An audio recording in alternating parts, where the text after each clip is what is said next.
If the answer is no, don't bother applying. Now more than ever, lots of people maybe 10, 15, 20 years ago would apply to university because of jobs. And don't get me wrong, there's still a large amount of jobs where you have to have a degree. But there are so many things you can do where you don't need a degree. And if you're applying to university with the mentality of, oh, I need to get a degree, fine. You're not going to get into Oxbridge with that mentality.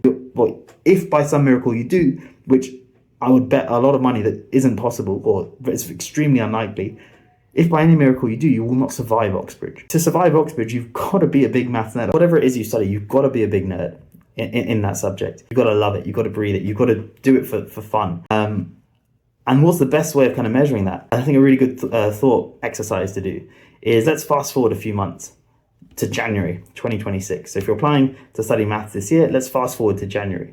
And you get an email from UCAS saying, there's been an update to your UCAS service or whatever it's called. And it's an email from Oxford or Cambridge. And they say you got rejected. Now, of course, everyone's going to feel sad. But do you still enjoy maths? Will you still go home and watch that number file video? Will you still go and attend that lecture course? If the answer is no, don't bother applying. You are going to save yourself a lot of hassle and a lot of pain in January when you get rejected, because likelihood is you will if you do not love, if you do not enjoy your subject.